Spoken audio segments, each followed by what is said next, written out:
And a welcome here to Wake Up Call with Dan Tortora, where sports truly meets that thing called life. We appreciate you being here with us on Wake Up Call with Dan Tortora. Thank you so much for tuning in inside the Great Lakes Honda City studios. We're so happy to be here with you on Wake Up Call with Dan Tortora. And of course, you are with us up and down the East Coast, the Midwest, the West Coast, and all around the globe on YouTube.com and Facebook.com, both /WakeUpCallDT. And on wakeupcalldt.podbean.com. So no matter how you're connected to us, we appreciate you for being with us all around the world. A lot of great stuff coming up here where sports truly meets that thing called life. And it is, of course, a Thursday, which means Papa Joe is with us. And he will be picture-in-picture from our second home of Dan Tortora Broadcast Media, which is the great state of Florida. And so that's where they still have styrofoam cups and plastic bags, baby. Where you got plastic bags back in New York. We did get that, but styrofoam cups. Andrew Cuomo, before he left, he thought styrofoam cups were gonna kill New York City. Not the violence, not the crime, not all that stuff. Just styrofoam cups. So hopefully we can get those back sometime soon. Papa Joe here with us to speak on Major League Baseball. Of course, he'll give his update on the standings and the wild card race, as well as statistically where teams and players are at. And then him and I are going to jump into my thoughts from this Monday on the show. So just like a sitcom, you say, okay, I can watch the sitcom and I can laugh and I know the characters and I can have a good time and hopefully learn something. Well, sitcoms here on Wake Up Call, so to speak, episodes are connected. And in the connection of these episodes, like a connecting sitcom episode, there is the fact that on Monday, I started talking about Major League Baseball expansion and realignment with Murph. And today, Papa Joe is going to give his thoughts on the article that I wrote that you can read on wakeupcalldt.com. In hour number 2 at 10:15 a.m. Eastern Time, I'll be joined by the gentlemen of HerbFM Sports Radio. Christopher Heidel and Adam Lemerise will be joining me here to speak on the college football season. Believe it or not, it's going to start this weekend. It's called Week 0. And instead of having one game, there's multiple games. So obviously it's Week 1. So just call it Week 1. At some point, we're going to be in like Week -3 because they just want to keep having it happen earlier. And listen, I love college football, so bring it on, baby. Just Week 0 doesn't make any sense. But college football will officially start this week.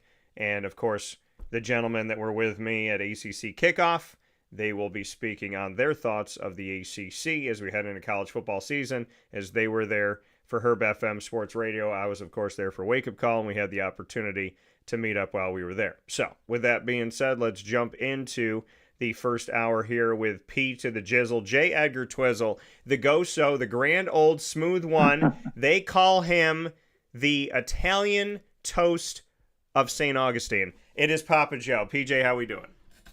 Good morning, Daniel. I like your intro. That's a good one, too. Hey, we got football, pro football, and college football, and baseball. I love it. Yeah, we got a lot of next week. A lot of stuff coming up here. PJ and I, of course, talking with you about so many things in the sports world throughout the year.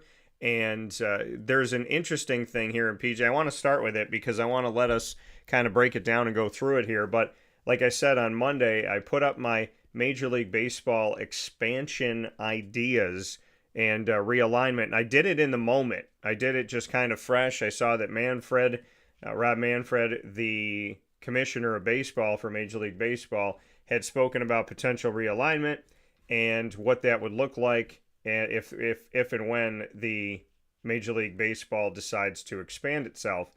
And so, like I said, in the moment, I was kind of just putting something together, and I actually have my notes right here from Monday.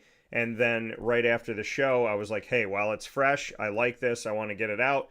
And so I ended up writing an article, and you can go to wakeupcalldt.com to read the article. You can also go to wakeupcalldt.com. If you don't go to the homepage, you can go to the articles tab, and you can read it there as well. But I'd love to get your thoughts here, PJ, on Major League Baseball expansion. What I can do is I can let people know kind of where I was at here and some of my thoughts, that if there were to be two teams that came in there's a preservation of the American League and the National League, because they talked about if there's expansion, we could see the end of the American League and the National League and more geographical, more sensible divisions with geography. So I took the Major League Baseball expansion, let's add 2 teams. I took the potential cities, and then I preserved the American League and the National League as opposed to getting rid of them, which was one of the conversational pieces here. Get rid of the American League and the National League. When you add these 2 and have more geographical divisions, I think you can have geographical divisions and still preserve the American League and the National League. So I'll be happy to break it down as we go through it, but I'd love to get your thoughts here, PJ, and kind of where you want to start, and then I can work through my idea. Okay, well, it was certainly interesting. And the more I read it, and I says, I got to get out a piece of paper. So I get out my pad, and I drew a line right in the middle of the paper. The top is American League, bottom is the National League. And I put down your cities that you wanted to realign. And in most cases, nothing really changed. Yeah. But what is interesting is that in the American League, there's not really a lot to go on. And I noticed that you had mentioned Portland and Salt Lake City possibly to be an addition, if that goes down the road, which is years down the road. And I think if you do that, and then your west will be Seattle, LA, Las Vegas, and either Portals, Seattle, Salt Lake, it makes a lot of sense. And in the bottom half of the National League, you kept things relatively the same. And with New York, Philly, and Pitt being in the East, and then you want to drag Montreal back, which is a good point. I think Montreal's a good baseball city. And from there on, you move Washington to the Central. The South for the National League is okay, and the West is perfect. So I think you did a good job. One thing I want to inform our listeners about is what it costs to do this kind of stuff. Going back to my racing days, I always had a platform of how I wanted to do things, how I wanted to start things. Yeah. And in order to do that, you got to have some things for sure. Now, the cost of starting out a major league franchise is ridiculously expensive. It's obscene. It's filthy, nasty.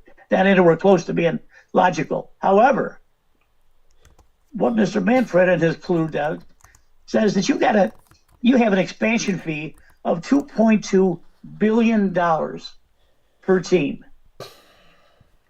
Now, you go back to Arizona and Tampa, back when they got in, that was $130 million. So it's ridiculously expensive. Yeah. On top of that, you got stadium costs. Do you refurbish something in your city that you're there, or do you build? If you build, it's going to cost you $1 billion. If you renovate, it's going to cost you $500 million. And lastly, you got team operations.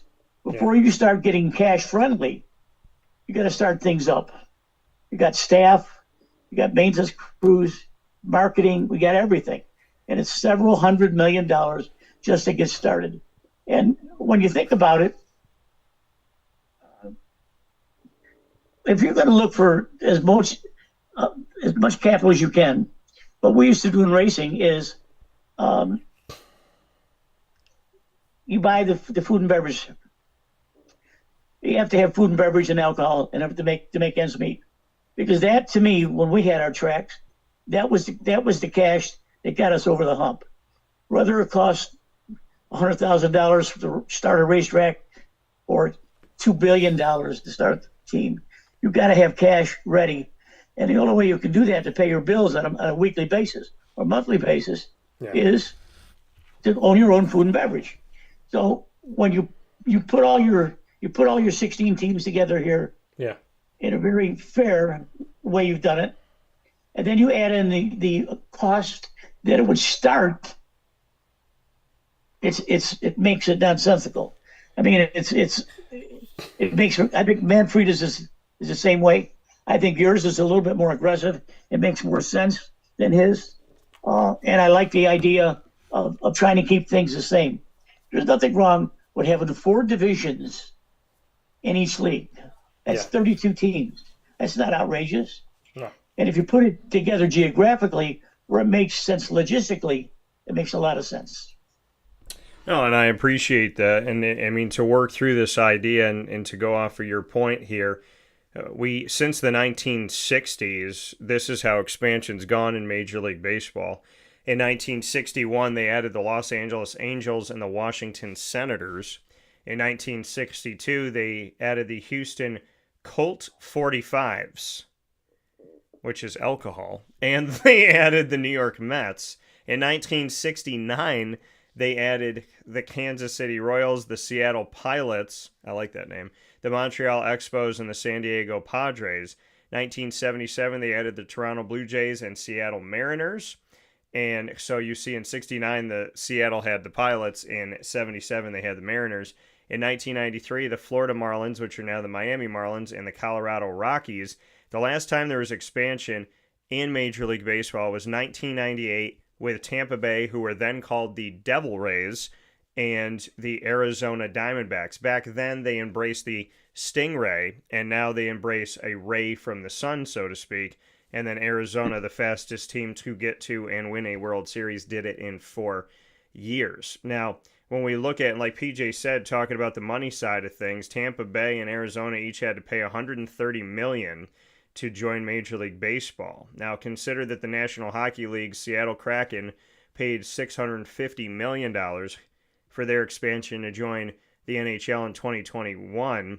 We look at where things are currently, and Manfred has said, and PJ made mention of this, more than $2 billion to join, and he was asked in 2021, but let's say it's around $1 billion to expand, somewhere within that.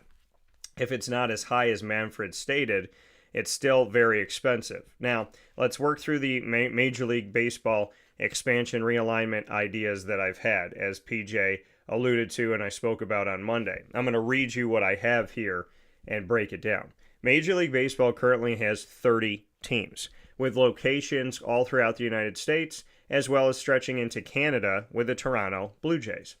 The current model for Major League Baseball has the American League, which we know is the AL, and the National League, NL, with 15 teams on each side, separated equally into 3 divisions with 5 teams in each division.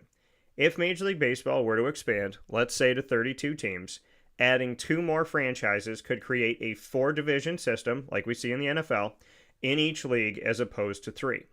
Putting one of the 2 new franchises in each league would give the AL and NL an even 16 apiece, giving you the opportunity to split into 4 divisions of 4 teams. So that's simple, right? We've solved the math of it. Now, taking geography into consideration while also protecting the AL and the NL's current team distribution, so you're not going to move anybody. There was certain things that were stated of like the Mets and the Yankees would be on the same side. No. We're going, whoever's in the American League will stay in the American League. Whoever's in the National League will stay in the National League. Keeping that in mind and preserving the leagues that have been around for over 100 years, here's a look at what changes could come. In the American League, the New York Yankees, Boston Red Sox, Toronto Blue Jays, and Baltimore Orioles would all stay together in the American League East.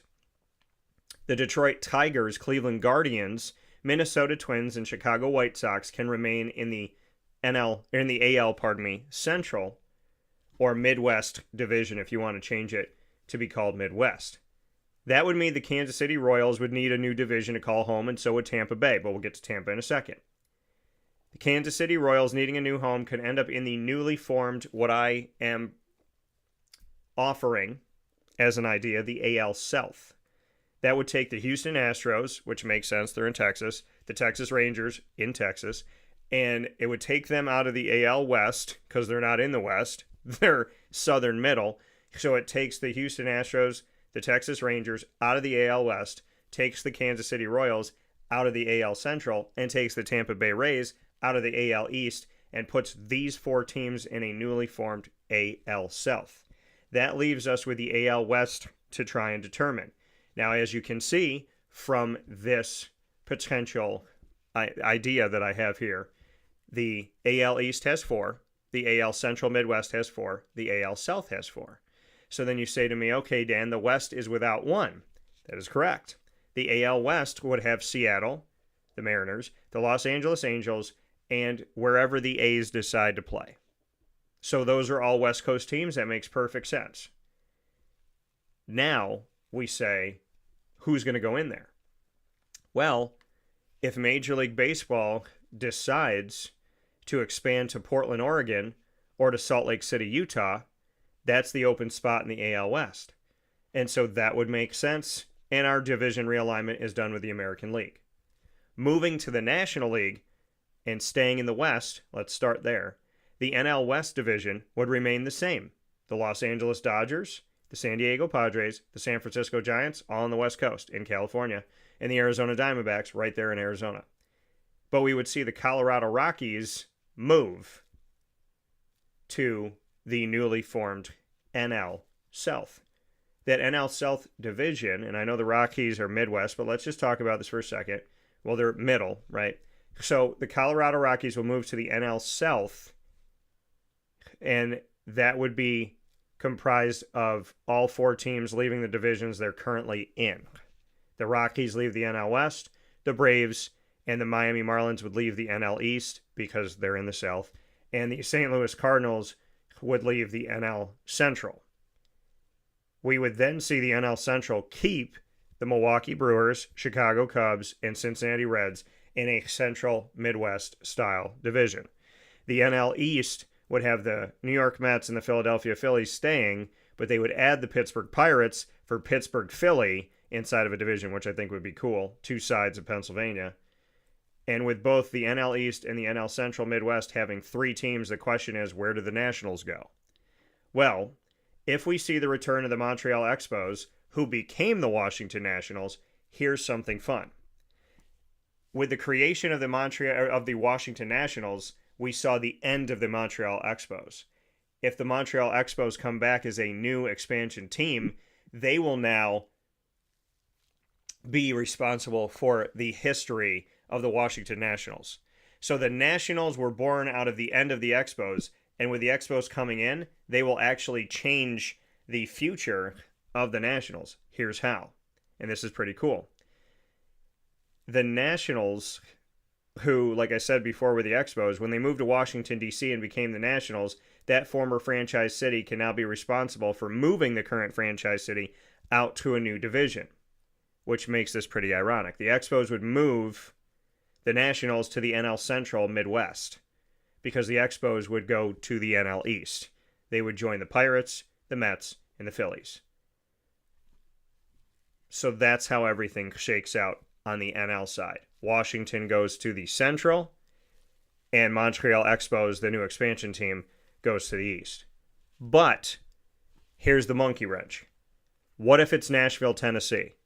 What if it's Charlotte, North Carolina? Or New Orleans, Louisiana that come in? If they're awarded a franchise in this Major League Baseball expansion, there would be adjustment that would need to happen as far as where they're placed. Nashville, Charlotte, or New Orleans, if they were to join the American League instead of Portland, instead of Salt Lake City, if they were the one team to join the American League and it was Nashville, Charlotte, and New Orleans, that would mean that that team would go to the AL South, which would result in Houston or Texas staying in the American League West. A Nashville, Charlotte, or New Orleans-based Major League Baseball franchise in the National League could place that team in the NL South, which would mean that Colorado would likely need a home and could end up in the NL Central/Midwest, and Washington could remain in the NL East because there wouldn't be a Montreal Expo franchise.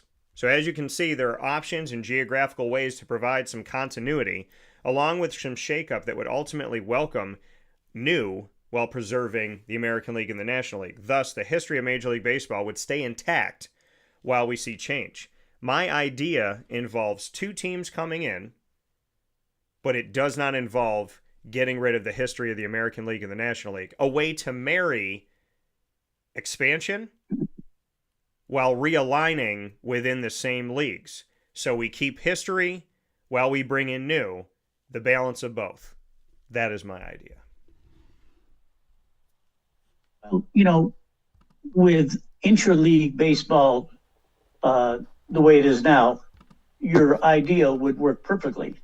And I think that Nashville, Charlotte, and New Orleans are very wealthy cities and probably could substantiate and very easily qualify for a team. The problem is, you have to get one of these hedge fund guys from New York City that come up with $10 billion and see if they can shake the trees and see what leaves fall.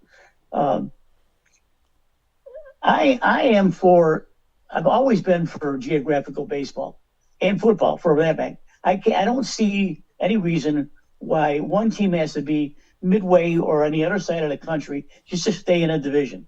It doesn't make any sense. Yeah. You have to talk about cost. I always think about cost because that's the way I was trained.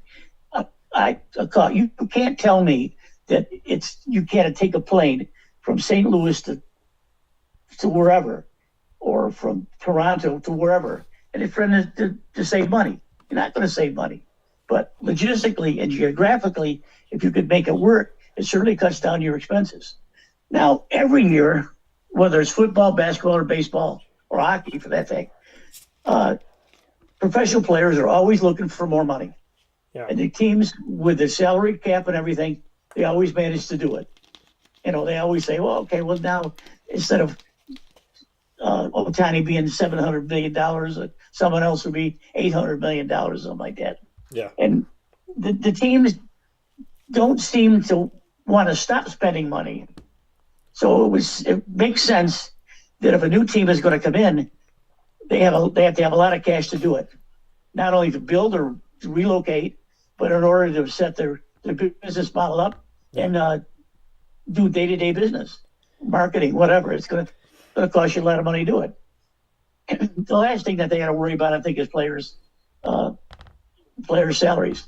Yeah. I think if they were to do something like this, my idea here is to have a draft. Each team maybe can have one person drafted from a list that team has for the new team to draft from. For instance, if the Yankees have 5 guys on a trade list, that means that Portland could come in and say, okay, we want such and such. That's who we'll take from New York. Then they do this for all the teams, and pretty soon they have a roster. Not only that, but they're going to have to do the minor league thing. How do you do that? How do you set up for 6 or 7 teams of minor leaguers? It's a huge project, and it really needs to be thought of rationally. If they're going to do this, like you say, geographically or logistically, then they got to have all their balls in the same pocket. Yeah, and to me, that central Midwest allows them to really take a big part of the area, right? It allows them to kind of morph because there's certain things like the Washington Nationals being in the Central, like they're on the East Coast, but they would essentially be playing in the Midwest, and then some teams that are South, but not maybe as far south, playing in the South Division. But it does make more sense than having Texas and Houston play in a West Division and, having Pittsburgh in a Central Division where Pittsburgh and Philadelphia could be in the East together. So there is the opportunity for that. It also keeps the Chicago White Sox and the Chicago Cubs on opposite sides, opposite leagues. It keeps the Mets and the Yankees on opposite sides, opposite leagues. Because, some people might find it enticing, and I feel like, I can look at that and say, oh, Mets and Yankees, that would be great. They would play each other, and, they'd fight for who's going to get in the postseason, but they'd be knocking each other out. Or right now, you have those boroughs able to both get into the playoffs without affecting each other, except for when they play a couple series. And you have the White Sox and the Cubs both have the opportunity to make it to the postseason. You have the Dodgers and the Angels both having the opportunity where they're not standing in each other's way. So I love that. And I don't want to blow the whole thing up and then start over, because you can lose so much in that. I would rather say, this is what we've done. Right? Remember, there used to be a bunch of divisions there was a division that had 4, and then there's a division that had 6 when the Houston Astros were in a different league, when they were in the National League. And when they finally moved them over and realigned and made everything make sense and gave everybody 5 in each division, it was like, okay, so now we figured it out. We have the American League, we have the National League, because there's the thought of like they would go east-west like the NBA does, and I don't want to do that. There's so many teams in the middle of the country, so where are they going to end up? So if you preserve what you have and you either keep the name Central or call it Midwest, and then you add a South division, you're going to allow for yourselves to have this new while preserving the old. And not even the old, but I want to call it the history. And, Nashville was talked about with the Tampa Bay Rays, if they were to move. New Orleans, Louisiana is a fantastic city, and they already house a lot. There's a lot of good there, right? They got their franchise. They helped out the Hornets went down to New Orleans, and when they went down there, that franchise did well. And during Katrina, it went to Oklahoma City, and then it came back to New Orleans, and they were able to keep it going after Katrina, after all that destruction. And God bless and prayers to all those people continually in Jesus' name, most precious. They got through it, and then they became the Pelicans, and they've shown we can have an NBA team. We can have an NFL team. So there is life there in New Orleans. Charlotte is one of the fastest growing cities in America. I've been to Charlotte for over a decade. I've seen the traffic now and how there's more cars on the road. So Charlotte is a city that's really enticing. My issue with Portland is that so many people like to set Oregon on fire in recent history. So I'd pretty much not like that to happen, but I think Portland is a city to look to, and maybe this can give some promise, and maybe this can give some help to a city that's been through not a great recent part of their history. And then you have Montreal, where I feel like people miss the Expos to this day, and that would be a great resurgence of something. So these cities make sense, and with them, 2 of them coming in, we're not blowing the whole thing up. And for argument's sake, if we brought them all in, we're not getting rid of the American or National League. It also provides more roster opportunities, right? You have 2 more franchises. That means you got 2 more bullpens. You got 2 more rotations. You have 2 more farm systems now. So now we can talk about other cities, PJ, because now you need a single A. You need a high A, a single A, a double A, and a triple A for each of these franchises. So now all of a sudden, you always talk about you wish there was more opportunities for people here in America to play baseball and people coming in. Well, this provides more. You get 2 more franchises. That's essentially not getting 2 more teams. That's getting the equivalent of 10 more teams, because you have 1 team with their 4 in their farm system, another team with 4 in their farm system. So now you have 10 teams, 10 rosters, and you have money generating in both. And now you have other cities around the country that can field this. And if Major League Baseball decides to expand to, let's say, Nashville and Montreal, but they want to see, can New Orleans do this? Can Portland do this? Can Salt Lake City do this? Can Charlotte do this? Well, Charlotte already has a team in the Charlotte Knights, but you can go to some of these places now, and you can now go around those areas or through those areas and say, what can we do to see if baseball really can expand here in the future?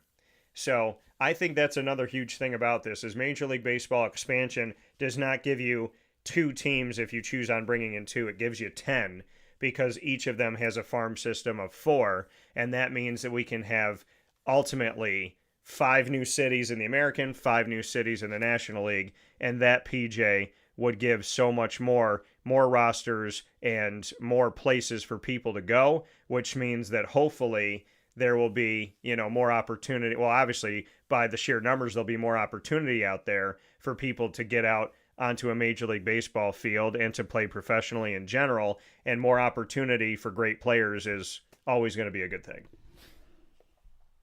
That's getting players from our states has always been a pet peeve of mine.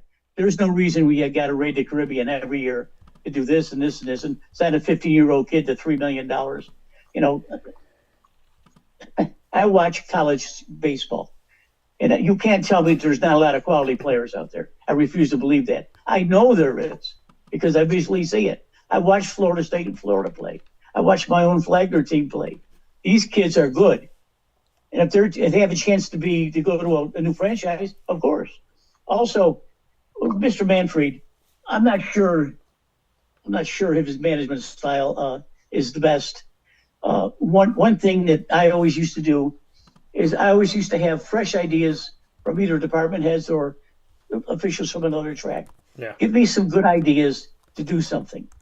A good example is that the PGA has hired a gentleman from the NFL at 22 years as a CEO, I think of San Francisco, and he's going to be the CEO of PGA.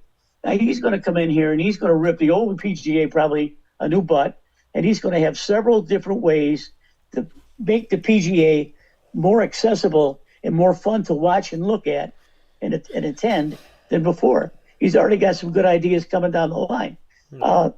Mr. Manfred, if he was serious about this, he needs to get a crew of people, maybe some executives, one executive from each team, something like that, and have a little round table and hammer something out.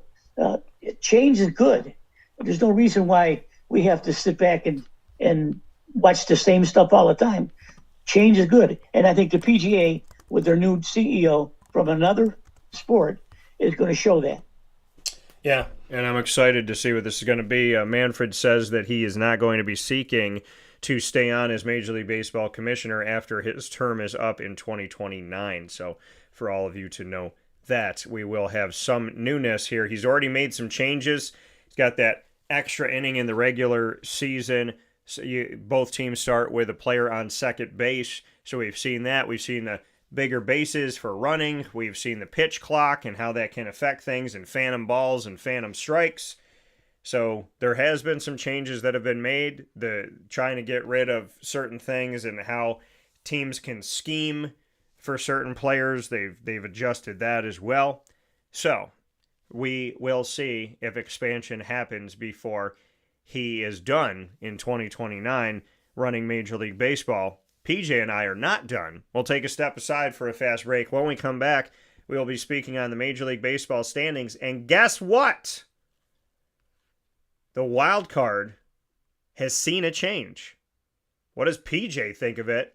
Does he believe it? We'll talk about it right after this, where sports meets life, inside the Great Lakes Honda City Studios. Stay with us.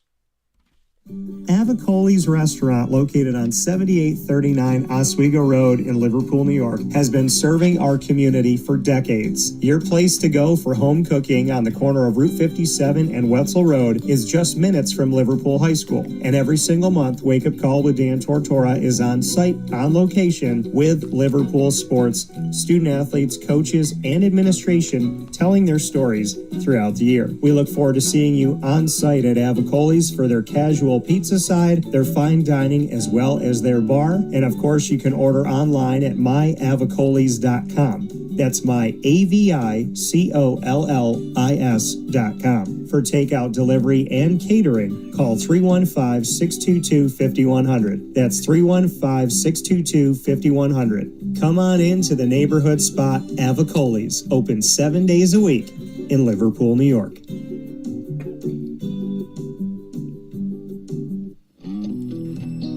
K9 Campground Dog Boarding is your home away from home for your furry-loving friends. Open 7 days a week with drop-off and pickup times in the morning and later on in the day and early evening. K9 Campground Dog Boarding is the spot to trust with your dog for short and long-term stays. Call 315-299-4013 for more information. That's 315-299-4013, and go to k9campground.com as well. That's K9, ground.com, where you will find all of the information on their different cabins, which include the classic cabin, executive cabin, grand cabin, and luxury cabin. K9 Campground Dog Boarding, where your dog will have indoor and outdoor areas as well as their own private cabin for any size, any breed, as well as dogs with different needs. Dog parents and dogs alike choose K9 Campground Dog Boarding. Isn't that right, Lily?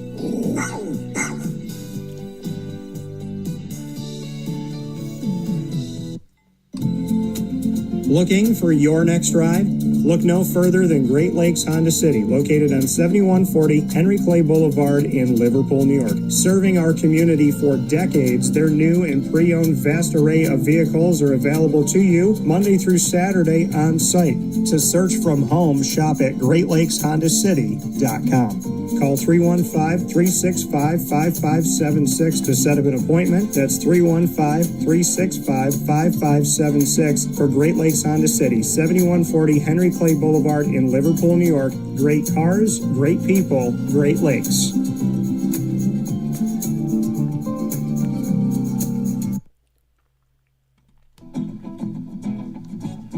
Hi, this is Amy from Mother's Cupboard, home of the whole frittata. We are open daily 6 a.m. to 1:30 p.m. For takeout orders, call 315-432-0942 and tune in to Wake Up Call with Dan Tortora for our monthly food challenge and try our Wake Up Call signature menu item available 7 days a week. Here at Mother's Cupboard, we are Central New York, and it's our honor to serve you. Ma and Pa's Kettle Corn and Popcorn Factory remind us that every day is worth celebrating at 201 7th North Street in Liverpool, New York. Open Monday through Saturday in-store and always online at maandpaspopcorn.com. Serving our Central New York community and beyond, order anywhere, anytime at maandpaspopcorn.com. Stop in to get a tin at Ma and Pa's on 201 7th North Street in Liverpool, New York to get your half-price refills for the rest of your life. Come to Ma and Pa's for your holiday gift giving for family, friends, employees, and clients. And remember, for fundraising and events, to call 315-450-6272. That's 315-450-6272. Ma and Pa's Kettle Corn and Popcorn Factory. How corny are you?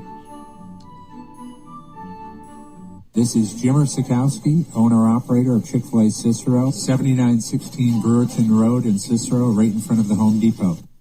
I had a deep feeling that God wanted me to do something bigger with my life and to help people, help others. I kept putting Chick-fil-A in my life, and I realized as I was going through the franchise selection process that positively impacting the lives of others was really core to what we do here at Chick-fil-A. First of all, it starts with the food. The food is brought in fresh daily. We bring in local produce. We prepare to order in the kitchen. We hand bread our chicken. We hand spin our milkshakes. It's great food. It doesn't taste like fast food. I think the second thing is the way people feel when they come in a Chick-fil-A restaurant. It's different. We try to treat people with intentional kindness here, which is very different and deeper than good customer service. And so I think it feels remarkable for most people to come in a Chick-fil-A restaurant. And then lastly, the impact that we try to have in the community is very different. It's a big part of the expectation of every operator of a Chick-fil-A restaurant is that they're actively engaged in their community, they're a leader in the community, and they're making a difference. When they realize that what we're striving to do is to shine a little light in their life, that's a very, very different experience than you will have in any other quick service restaurant. And it's that remarkable experience that I think people will emotionally connect with.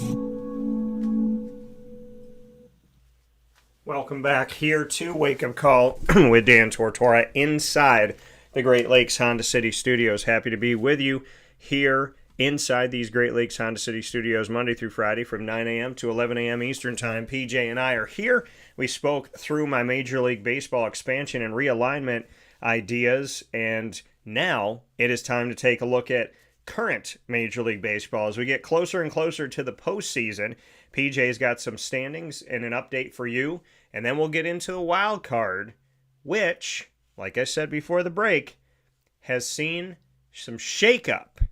Does Papa Joe think it's real, or does he think these people are just pretending? We'll get his thoughts. PJ, let's go into these standings. Where's everybody at? Daniel, I got to say something. What? With our previous conversation. The baseball has tried to come up with some different ideas to speed up the game. There was a good friend of mine that I grew up with. He said, baseball is like watching grass grow. It's so boring. There's not enough activity. So they put in a pitch clock. They put in a a clock for the hitters. That's gone away. I mean, do you see the little clock running in the left-hand part of the corner? You see it rotating. The umpires are not going to step out and wave their hand with a one middle finger saying strike one on the hitter or the pitcher ball one. With the stress of the game now being to the end of the season, and they're all looking, batter's got to step out of his batter box. They got to fool with their glove. They got to step in it. Yeah. Umpires are not supposed to grant timeouts for something like that. So that's just a rant of mine, and it's not getting any better. So if you try to do that next year and stick with it, don't just say, oh, we'll do it for a couple months and then sort of wean yourself out. That's all. That's all I wanted to say. Yeah, like if you got a rule, you got to keep to the rule. You can't say this is our rule and then not use it for certain games, because if it affected a team and affected their ability to win the game in game 15 and now they're not doing it in game 100, well, then what are you going to do to right that path? You can't give that team a win. You can't change the outcome of a game. So you either stay to your rules or you don't. You either have them or you don't. You can't have them sometimes. I agree with you. Right. Let's start with the standings. The Yankees are actually being risen from the dead. So for some reason, they've ignited their hitting, which was putrid to begin with a couple of weeks ago. They've hit 14 homers in the last two games against Tampa Bay, and they're lighting the league on fire again. Anyway, the Blue Jays are up four games over the Yankees in the American League East. The Yankees were 8-2 the last 10 games, so what can I tell you? The proof is in the pudding. And one guy that I always chastise all the time is Giancarlo Stanton, formerly Mike Stanton. He's a big lumbering guy, can't play the field, can't run very well, but he hits very well. So he comes back off the IR and he's hitting over 300, and he's knocking in a million runs and hitting home runs. So, Mike, I'm sorry. I think you're doing a much better job, buddy. In American League Central, the Tigers have wrapped things up. No one's getting any better, closer. The Tigers are 8-2 last 10 games. Royals are 7-3. The Royals are keeping pace, but they're 10 games behind. I look for the Royals to make the playoffs. American League West, the Astros and the Mariners are going to go at each other probably for the rest of the year. I think the Rangers are too far out of it now. None of these teams the last 10 games was above 500, except the Athletics. Can you believe that? Yeah. Athletics is 7-3. Everyone else is less than 500. Yeah. Let's go to the National League. We've got the Phillies and the Mets are going to go down to the wire too. The Phillies 6-4, the Mets 4-6 the last 10 games. Not doing any good there, folks. The Marlins are way out of it. The Braves, Nationals, forget about it. The Phillies have got the pitching, they've got the hitting. I caught their game yesterday where they hit, I think it was 11-3. Trey Turner as a leadoff hitter is killing it. He's almost hitting 300. It was 4-5 yesterday. Schwarber is now, I think he's seriously becoming the most valuable player in the conversation with Ohtani. I think Schwarber's done a better job. He's not hitting as well as Ohtani, but he's producing at the plate with more home runs and RBIs. I look for Schwarber to make a race with Ohtani to make MVP. In the National League Central, the Brewers and the Cubs are going to go at it. I watched them the other day. The Cubs, let me tell you, the Cubs got a hell of a team. And Milwaukee somehow won 12 games in a row in the last 10 games or something like that. They're 6-4 last 10 games, and so were the Cubs. The Cubs have one of the most exciting players in baseball, James Crow Armstrong, probably going to be an MVP in the next couple of years. The Cubs and the Brewers are going to battle it out. National League West, things have really stretched out here a lot, folks. The Dodgers are leading. Padres are one game behind. Diamondbacks are making sort of a quasi run, but they're not going to go anywhere. At least they're not hitting the 500 yet. And Corbin Carroll's doing the best he can to keep his bat in the lineup and his feet in the lineup. But as a team, they're not doing much at all. The Rockies, God bless them, they've won 37 games, Daniel. That's not bad. However, they've lost 90, and we're going to have the pitch clock to see how close they come to 100 with that. It's absolutely crazy to me to see, to just, I mean, the Rockies, and they were the first to fire their manager, or the second to fire their manager after Baltimore. But, I mean, the Rockies have just been in a terrible situation right now. And we got PJ here that is not on audio now. We lost his video here for a second, so hopefully we'll pick it up in a second. But I do want to get to something that was said to us on here, and it was from Sticks Boy. And he said, "Good morning, DT and Papa Joe. Like what the NHL does when they expand, inner city rivalry is a must. Chicago, New York, LA, sports separate and bring together cities of higher population." So yeah, keep them separate, which is what my plan is, to keep New York Mets and New York Yankees on opposite sides, keep the Dodgers and the Angels on opposite sides, and keep the White Sox and the Cubs on opposite sides as well. But taking a look at this, PJ made mention of it in the standings. He said the Yankees have come to life, and that's the question. Do you believe it? 8-2 in their last 10 games. They're above the Red Sox now. They're above the Mariners. The Kansas City Royals, as PJ said, that he believes will make the postseason. We thought that last year. And this year, you know, I'm with you, PJ. I'm thinking, okay, can they squeak in? They're 2.5 games out. The Cleveland Guardians are 3 games out. And you just mentioned the National League here. We've seen the Dodgers be at the top of all the National League. Now they're the third best team of the teams that lead their divisions. Milwaukee's continue to do their thing, albeit going 6-4 recently here. And the Phillies are still above the Mets. The Mets have held above the Cincinnati Reds by a game or a game and a half for a couple weeks now. And the Padres are right there in the middle of the wild card. The Cubs are leading the wild card, but within striking distance, those Reds, those Cardinals, and the Diamondbacks are only 6 games out of that last place. And the Diamondbacks here, they went 5-5 in their last 10. They got to do better than that. But if you look at the National League overall, this is how similar the teams have been in their last 10 games. The Brewers are 6-4, the Phillies are 6-4, the Dodgers are 4-6, the Cubs are 6-4, the Padres are 6-4, the Mets are 4-6. Those are all the teams that are in if it started today. Then the Reds are 6-4, the Cardinals are 4-6, the Diamondbacks are 5-5.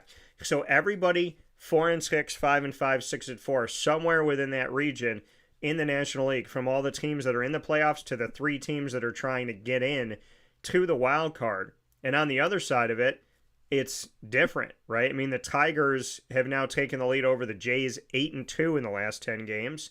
And you see the Red Sox and the Mariners are 3-7 in their last 10. And the Royals have come up being 7-3, but the Guardians are 3-7 in their last 10. The Rangers are 3-7 in their last 10.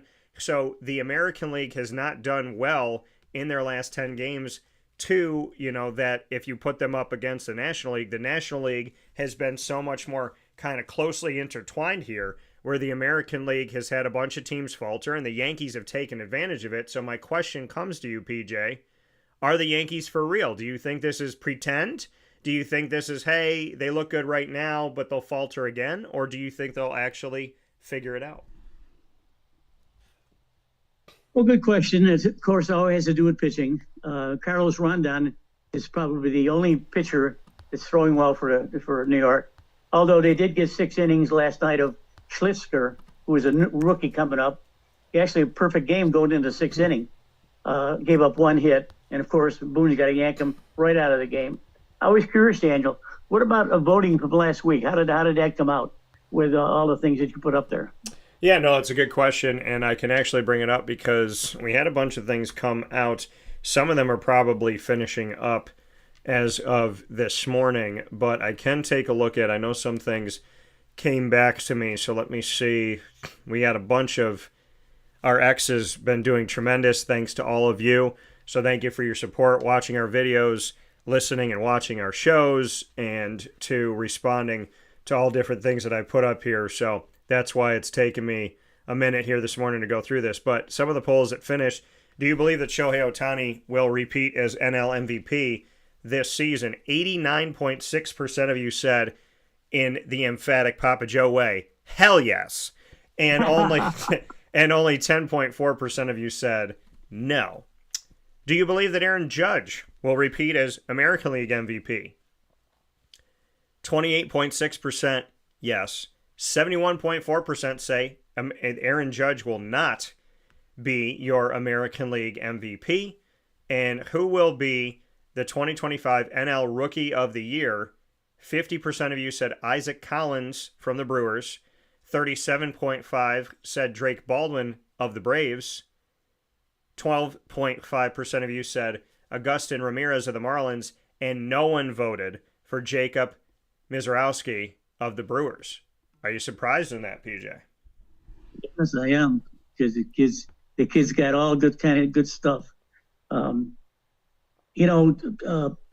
Just last month, actually, or 6 weeks ago, we were talking about Aaron Judge probably wanting to be the best hitters to come along in a long time and set records this season that no one would reach.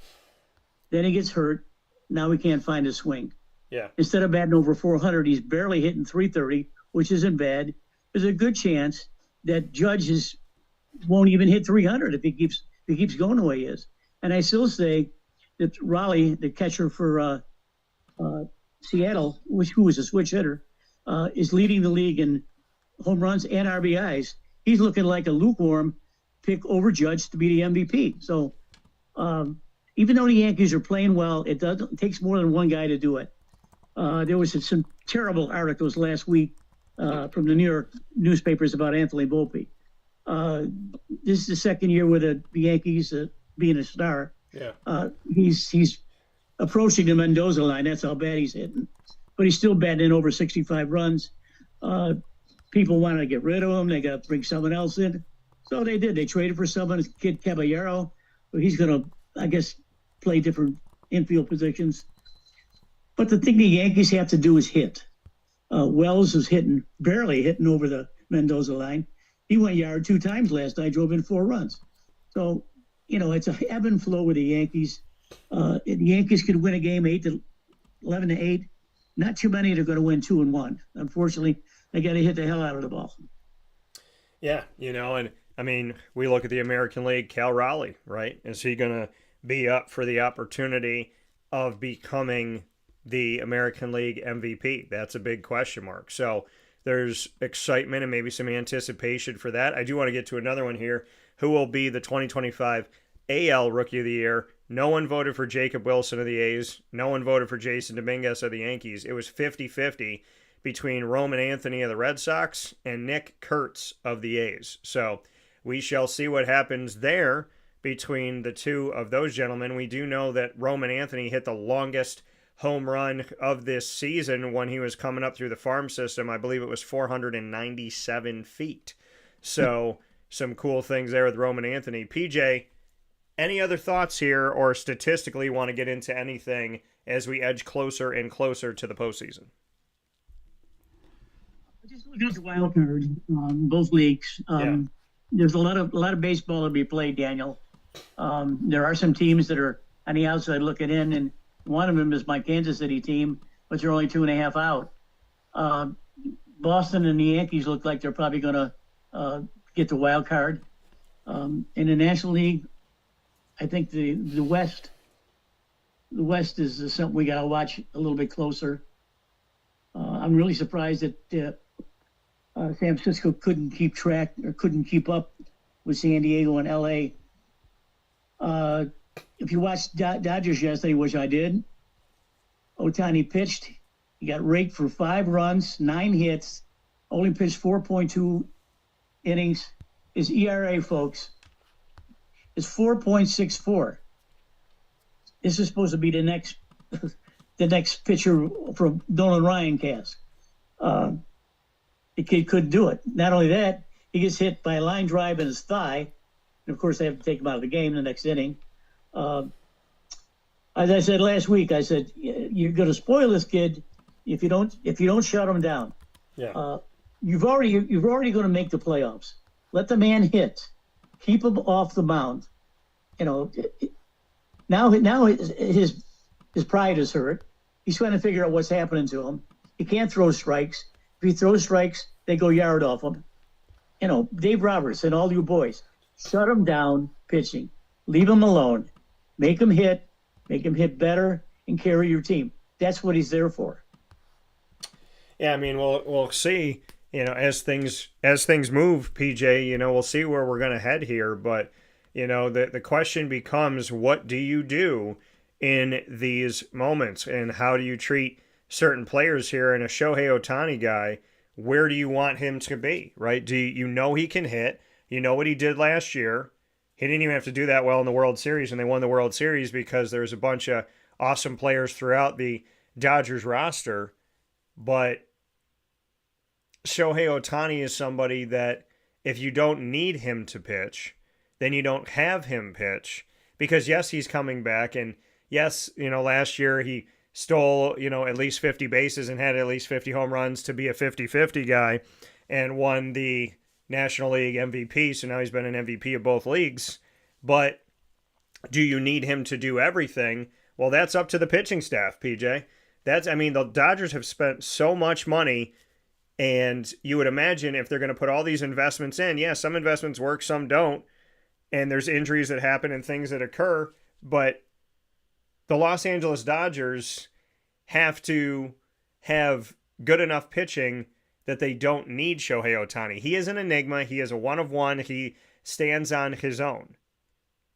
Babe Ruth pitched and Babe Ruth hit, but Babe Ruth was not the same as Shohei Ohtani. Shohei Ohtani is, in and of himself, as I always state, an alien. He is not from this world. He's from another planet. And I don't know if Shohei is the best hitter and pitcher on his home planet, but on this planet he is. And that you would just think that the Dodgers can figure out a rotation where they're not going to have to lean on Shohei, because Shohei, listen, that's why I say he's an alien, because he's not human. This guy to be going through rehab of getting himself better so he can't pitch. So instead of sitting at home, he's hitting and he's running bases.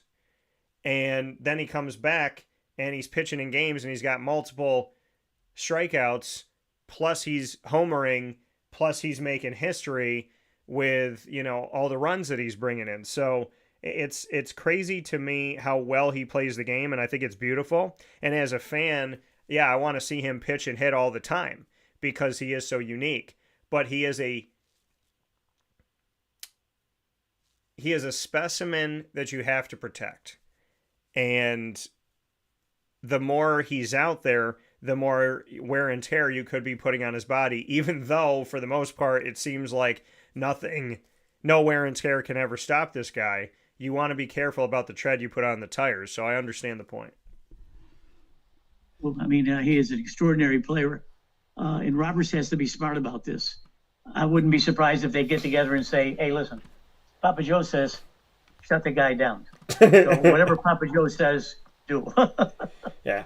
We're listening to Wake Up Call. We had a good idea here. It's called Shut It Down. And so, yeah, we'll see what goes on with Shohei as we step forward. But the Dodgers, they got to figure things out. Like I said, my Diamondbacks still within striking distance. And as you know, as I did with Papa Joe a few years ago, when the Diamondbacks were as long as they were mathematically still there and not eliminated, I brought it up all the time. And I'd say, PJ, it's Thursday, whatever, at this time, and the Diamondbacks are still alive. And he'd be, oh, Daniel. And I'm like, hey, until they're not, they still are. So they are currently, and it's a few games that they're back. So we shall see. But PJ, as always, I thank you for your time. Thank you for being with us and speaking with us about the big picture of the future of Major League Baseball, as well as the picture in front of us right now with the current standings in the wild card race. I look forward to talking with you soon, and you and Mary T, stay cool down there. Thank you, Daniel. Bye. Take care. That coming from PJ here, where sports meets life on Wake Up Call with Dan Tortora. We are going to take a step aside, and when we come back, we'll have the opportunity to speak on college football and the ACC with two gentlemen that were also at ACC kickoff and have covered the ACC closely for many years with HerbFM Sports Radio. So always appreciate these gentlemen being on the show with me. And so they will be with us momentarily here around 10:15 a.m. Eastern Time. We'll be shifting gears from one field to the next. We'll be going from baseball to football and speaking on the college football season and the ACC specifically, right here inside the Great Lakes Honda City Studios. I want to remind you, the Great Lakes Honda City is there for you on 7140 Henry Clay Boulevard in Liverpool, New York for sales and service Monday through Saturday.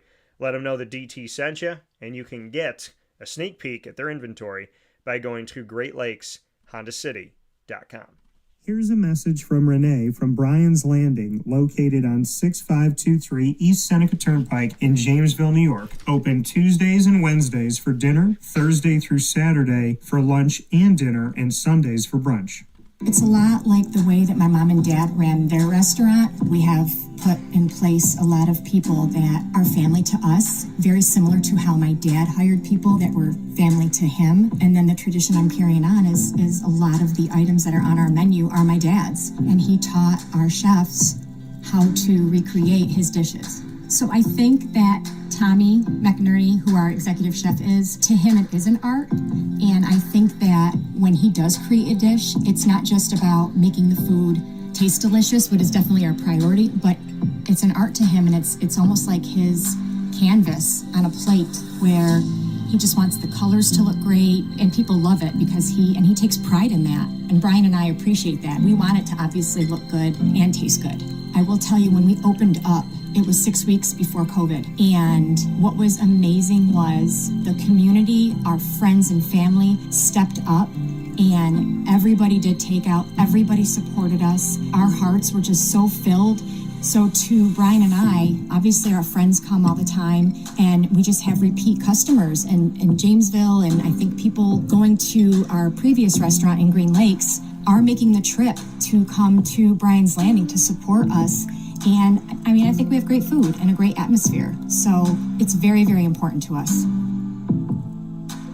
Head to Brian's Landing, located on 6523 East Seneca Turnpike in Jamesville, New York, where memories have become recipes that are now meals to share with you. Tuesdays and Wednesdays for dinner, Thursday through Saturday for lunch and dinner, and on Sundays for brunch.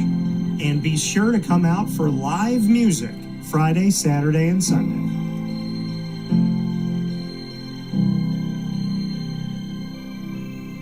Life gets busy, and sometimes that means us running around. So Canine Camp Dog Daycare offers you an opportunity to give your dog a place to stay while you take care of what you need to throughout the day. Canine Camp Dog Daycare is located on 228 Old Bridge Street in East Syracuse, New York. You can see it from the highway, and it's just off of Erie Boulevard across from BJ's Wholesale Club.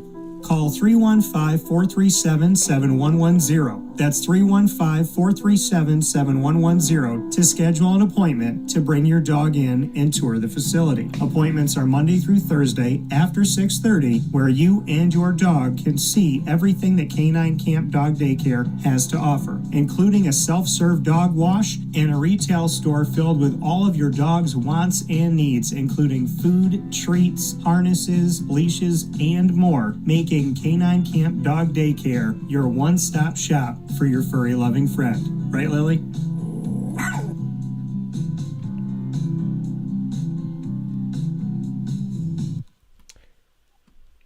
We'd like to thank Chick-fil-A in DeWitt, your newest Chick-fil-A that as of today is 2 weeks old. Opening on August 7th, and now today being August 21st, the 2-week anniversary of Chick-fil-A DeWitt on the corner of Bridge Street and Erie Boulevard. You can't miss it. The giant brick building, and right there around so many high schools, colleges, and universities, Chick-fil-A DeWitt housing our kids as they are going through their schooling and getting to learn about customer service, treating a guest so well, being a good team member, and of course, learning about faith and bringing people together in a positive way. Chick-fil-A DeWitt is an awesome opportunity for our community to grow and to learn together, led by Megan Sorber, who knows all too well what it's like to be a student and also be working at Chick-fil-A, as she did that in her history. What better person to teach a student that's also working at Chick-fil-A than someone who did the exact same thing in their history? So great to have that leadership from Megan Sorber, and very happy that her and her family are here in this community. I know her husband's family's down in Binghamton area, So good to have Chick-fil-A DeWitt right here with us. They are so much more than a chicken sandwich, and we look forward to you heading over there to see them today.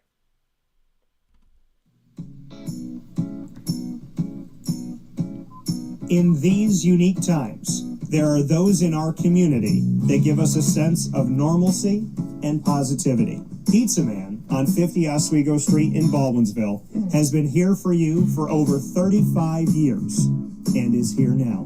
Call 315-638-1234 or order online at pizzamanbville.com to bring those familiar tastes into your home. And remember to come see our monthly on-site broadcasts centered around the community and our Baldwinsville Bees. Pizza Man in Baldwinsville. Any way you slice it, they are always here for you.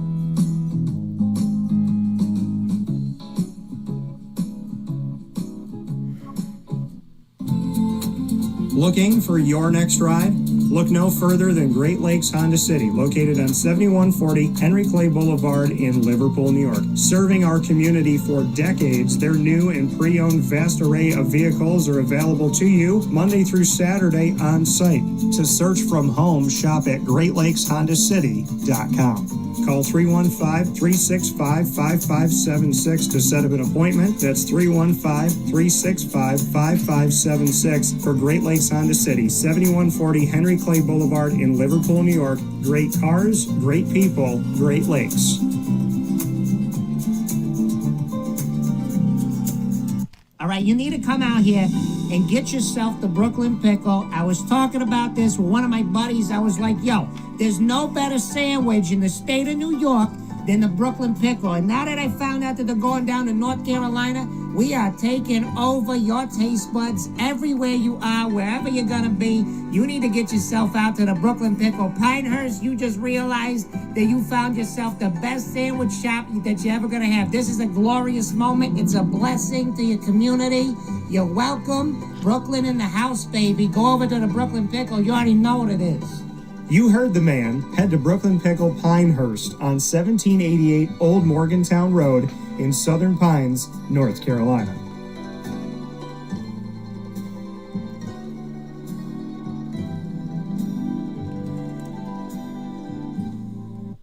And a welcome back here to Wake Up Call with Dan Tortora, where sports truly meets that thing called life. I am honored and privileged to have with me on the broadcast right now, joining me picture in picture. We should have them here in just a second as we bring in the gentleman from HerbFM Sports Radio. And so always happy to have them on the show as we have the opportunity to speak with each other. And I got Adam here on, so I'm trying to make sure that we got everybody. So we got Adam right in the center of the screen, trying to make sure we have Chris as well. And so as we bring in these gentlemen on Wake Up Call with Dan Tortora, where sports truly meets that thing called life, we appreciate you being here with us Monday through Friday from 9 a.m. to 11 a.m. Eastern time. So as I look to do this, let's see if we can make it happen here in the moment. So, and there's Adam again. Look, it doesn't want to take Chris onto the show, so we're doing our best here to make it happen here, but let's see if we can bring him in. It just keeps being Adam. So what I'm going to, I don't know what it is here, but we're trying. I don't know. I could be the figment of imagination for everybody. Just put a picture of like a stick figure up, yeah. Hi, Chris. Yeah, it just wants to take Adam here onto the broadcast here this morning. So, I don't know. I will say I am at work, so it's like proud to represent the great state of North Carolina, thanks to one of your sponsors. Yeah. So what I will do, this is what I'm going to do here. So we are going to bring in you gentlemen. I don't know why it's not making Isn't technology wonderful, Dan? It is. It's such a wonderful thing because if you pre-record, it lets you see everybody on the screen. But if you do it in the moment, it doesn't necessarily do that. So I'm going to give it one. I'm going to give it one more shot here as we are live here, and I tell people this all the time. I'm like, that's the beauty of having a live show. So Adam, you are here. So Chris, say something, because if Chris says something, he'll show up. Good morning, everyone. It's called "Thank You So Much, Dan, as always, for having me on. For you folks who don't know, when I'm not here, I work at a grocery store called Publix, which it has stores throughout the Southeast. So for all of your shopping needs, be sure to visit your local Publix grocery store and tell them that Adam sent you. Hey, Dan, you should get them to promote your show. Yeah. Well, I was just saying. I mean, now that Adam's given a shameless plug to someone who doesn't pay to be on this show, so I mean that's something that needs to change here a little bit. What'd you say?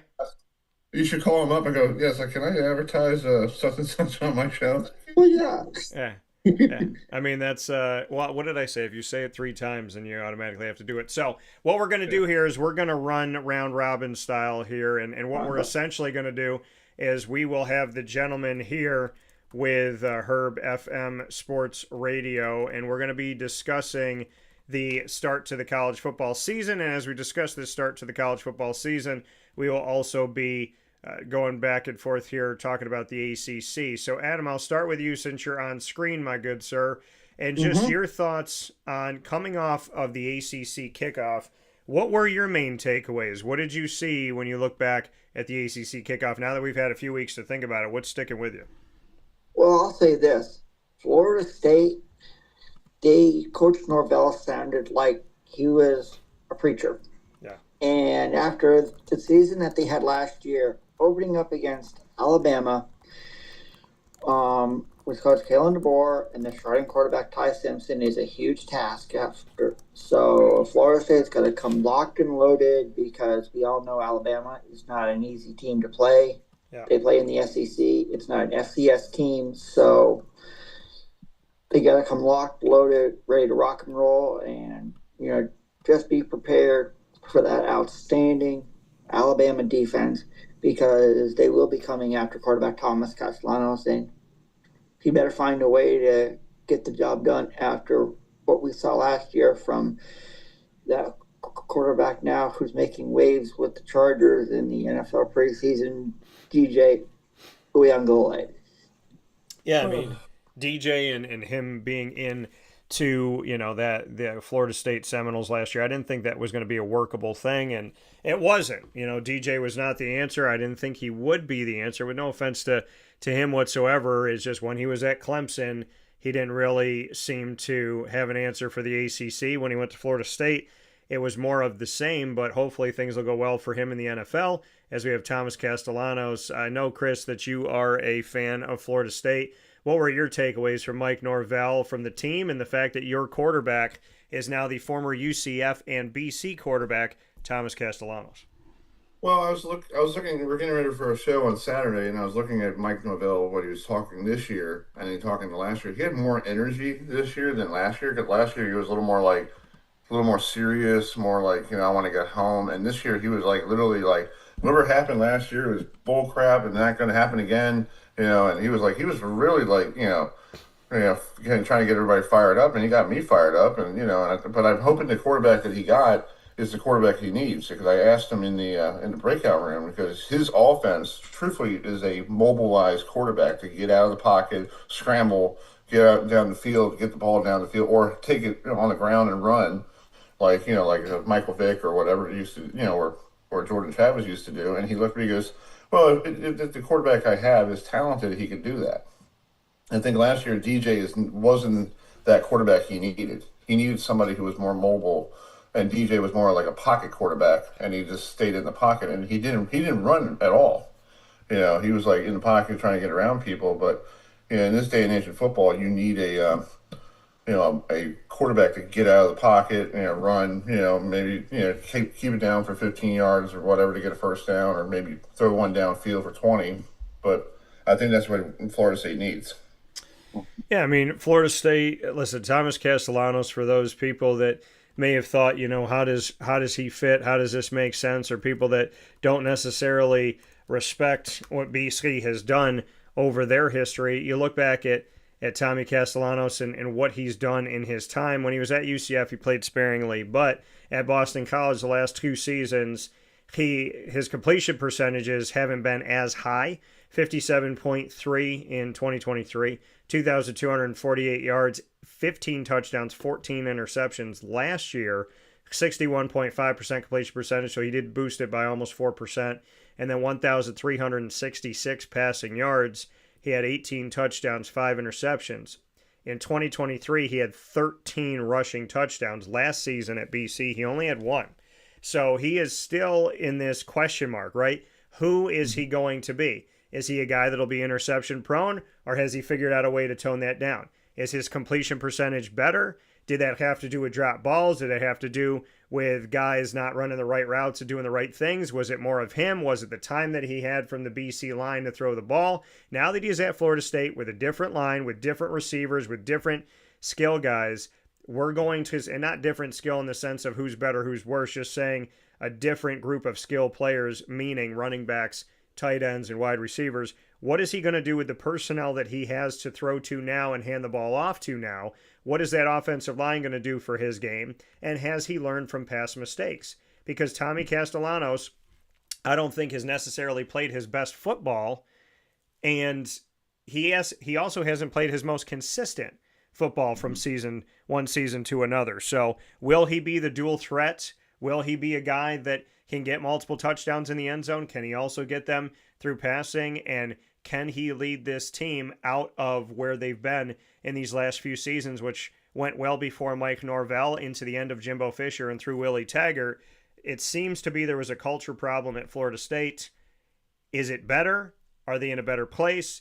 And will Tommy Castellanos finally show us exactly who he's going to be, since he's been a lot of different pieces of himself? Can he put it all together is the big question. Well, I think I heard that one of the wide receivers just went down for us. I think Priscilla Proctor told me yesterday. Yes. One of them just went down. So that's a problem. And then we don't know. I really don't know who's really the running back. Who's going to be carrying the football. I can't remember who's in the backfield, because last year was like everybody. They grabbed everybody out of the stands to run the football last year. I think Adam was called. I don't think Adam was able to get down. No. I didn't get no yards last year. No, I mean, I can't run either. I'm slow as garbage. I'll probably get tackled at the 1 yard line probably. Well, Roydell Williams being the guy probably in the backfield now. So we don't really know who he is. I think he probably did play last year, but the running game was atrocious last year. Everything was atrocious on the offensive line. Like, if you look back to that Miami game, Dan and Adam, we had Miami on the ropes. The only problem is we didn't have a quarterback. If we had a quarterback like Jordan Travis or somebody who could throw the ball downfield, we would have upset the Canes in Miami, and they would have destroyed Miami even before they went to Syracuse and lost in the dome with you guys. And it's funny that Adam and I did our podcast after the game, and we're going to do that again starting August 30th. This guy at midnight, Dan, started trolling me. He goes, "Oh, Florida State stinks." It was a Miami guy, and I said, "You really don't want to start with me at midnight." No. And me. Don't start with me. So I sent him a message back like, "Dude, you had a chance to win. You had a chance to blow us out, and you didn't." True. So have a nice night and have a breakfast sandwich for me in the morning. Pretty much. That's a nice, polite way I said it. But but looking at the ACC in general, bud, I still think it goes through Clemson. Clemson is a team that is, you got to, Dabo is basically, I feel like Dabo is like retooled and, ready to go, and he has everybody back from last year's, ACC champs, and that was a thriller game down there in Charlotte with the last minute field goal, and SMU does a really good job, but that's, so I still think it runs through Clemson, South Carolina to get to Charlotte. And if Florida State does play them in late October, that's right. So, that's going to be a big challenge for them. And if they can knock out, and they did, the last time they were down in Clemson, they knocked them off. Did. That was that classic thriller afternoon game that we beat them in overtime. Mm-hmm. So I feel like it still runs through Clemson no matter what. And then you got the guy some guy named Belichick, and I never heard of him before. Did he play? Did he coach in the CFL? I think. I think so, Chris. I think he's somehow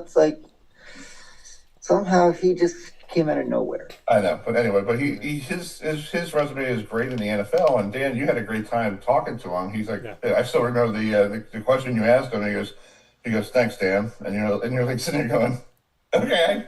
Like, well, that is not how I responded, but I did smile. So yes, you did, Dan. Yes, you but did. it was great that you had a chance to ask a question. And I asked him after the whole 2,000 people they had, the whole state of North Carolina in that breakout room, and I asked him about one of his coaches who does the cross here in Maryland, and he had a nice conversation with me for like 5-10 minutes. I wish I recorded it, but I just didn't want to record it because I thought it was kind of rude to do it anyway. So it was nice to have a nice little 5-minute conversation with him, and he's polite. I think he's fine. Yeah. But how can that transfer over to the ACC in college football? That's another question. Yeah, and Adam, I want to go to you for this. And when we look at last season for Florida State, as we're on the topic of the Seminoles, last season they opened up the season against Georgia Tech. They were ranked in the top 10 in the country. I believe they were 9 or 10.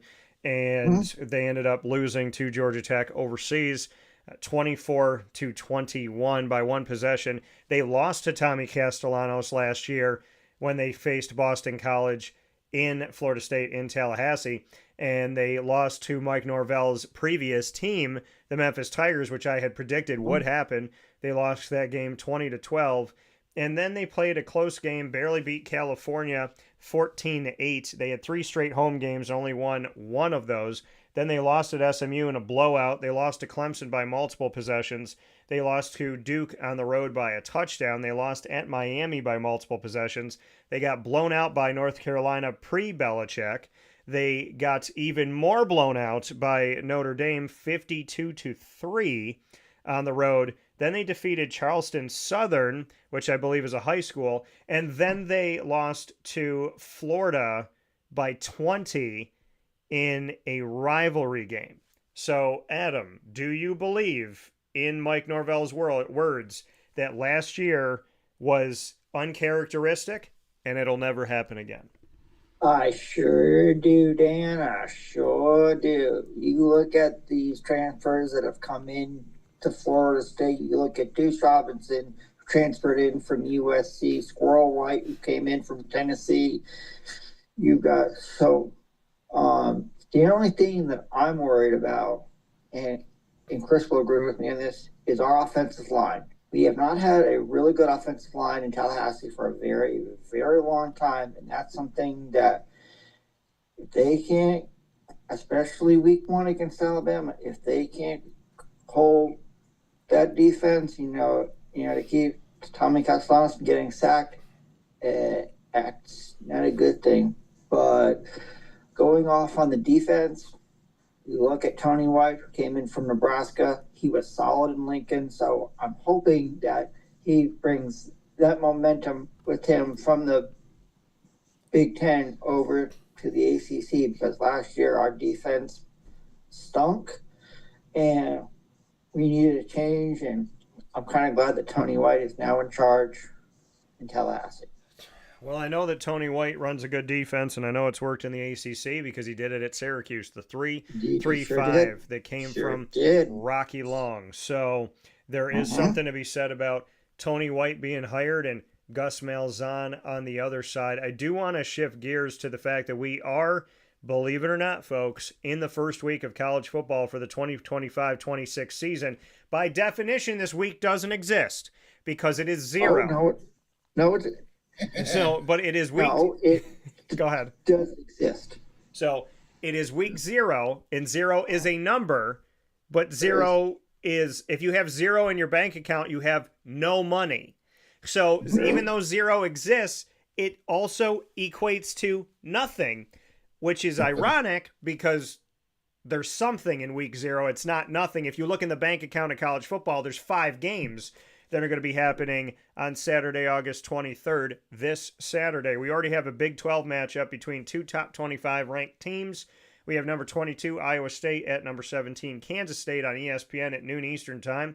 And then we have Idaho State at UNLV, 4 p.m. Eastern time. Fresno State at Kansas at 6:30 p.m. Eastern time on Fox. Sam Houston at Western Kentucky at CBS Sports Network at 7 p.m. Eastern time.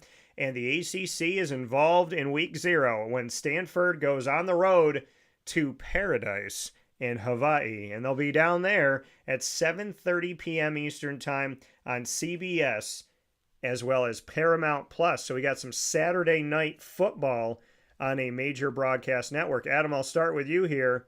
What are your thoughts on week 0, which means nothing but has something this weekend? Well, I'll say this.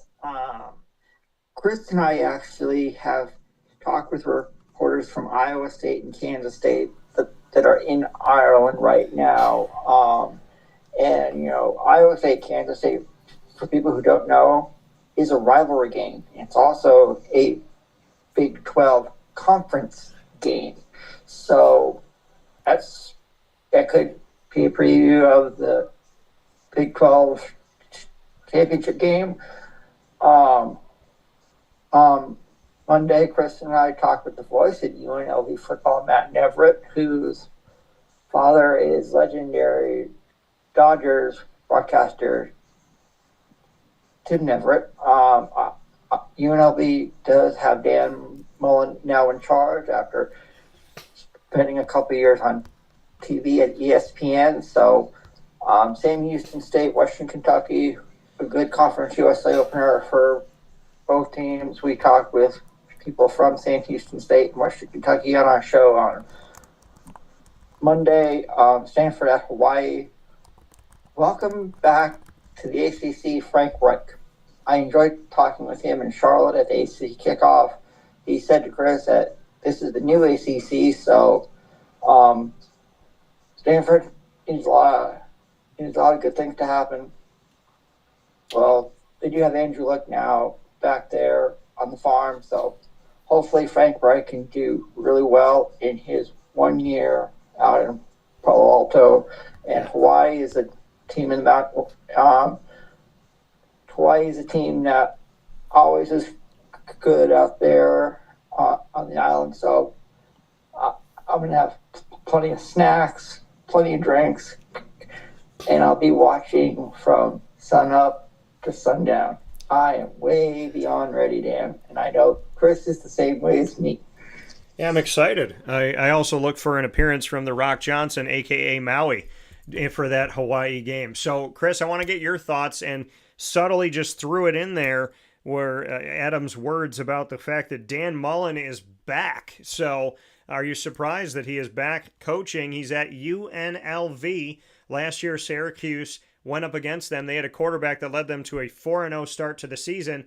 Then he redshirted himself, which I still think is illegal, but he did it. And so now we have Dan Mullen at UNLV. Do you believe in the Rebels? Do you believe in Dan Mullen? And what do you think about week 0, Chris?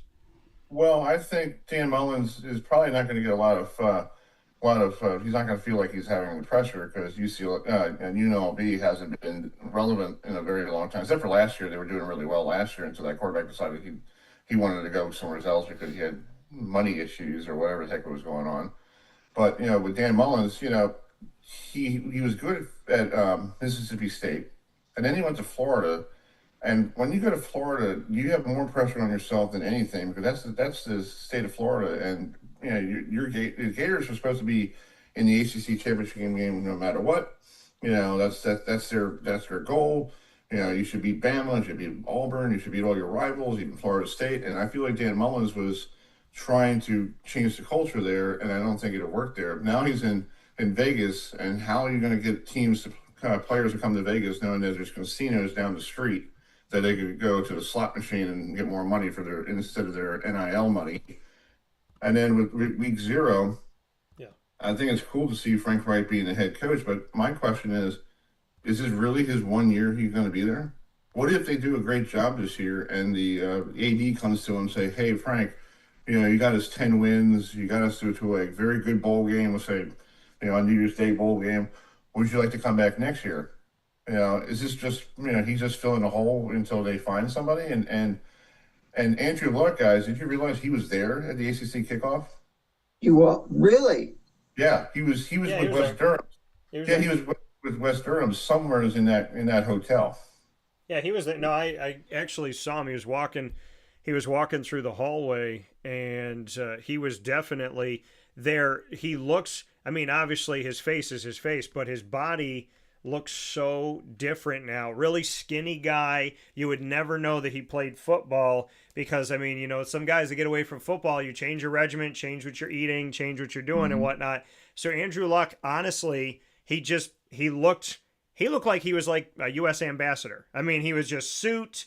He was skinny. He's out there talking, doing different things. But yeah, he was very much on site, and he is very much a part of what Stanford's doing right now. And I think the same thing you think, Chris. This interim and not shying away from it and going out and just putting a spotlight on the fact that Frank Reich is the interim head coach. He's here for whatever this is going to be, a bridge to something.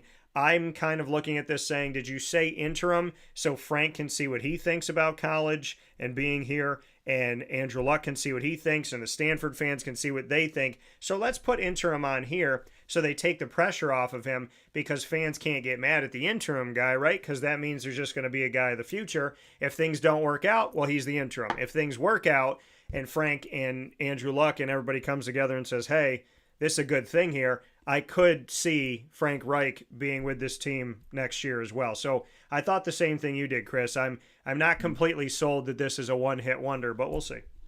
Well, we'll see Saturday night when they take on Hawaii, and I heard Hawaii has the same quarterback that came back last year who did really well at the end. And Frank Reich has been working with this team ever since he got hired as an interim coach, and he's been really working his tail off, getting these players. And I've been watching some videos of how, camp is going and all that stuff. So you might see a surprise Saturday night. You might see them pull on. It's not an upset. Hawaii's not Bama on opening weekend, but if you could go to Hawaii and beat Hawaii on their soil with the time difference, because actually it's probably 1:30 Hawaiian time out there. That's like mid-afternoon for folks here on the East Coast, because I was out there for vacation once. So it's 1:30 Hawaii time out there, so it's mid-afternoon. So that's the other factor, the heat and the humidity out there, in Hawaii. If you've been to the island, guys, on the west side is very wet. On the east side is the dry side. So Honolulu is on the dry side. So it might feel like they're playing in the desert. It all depends on what's out there in the Pacific right now.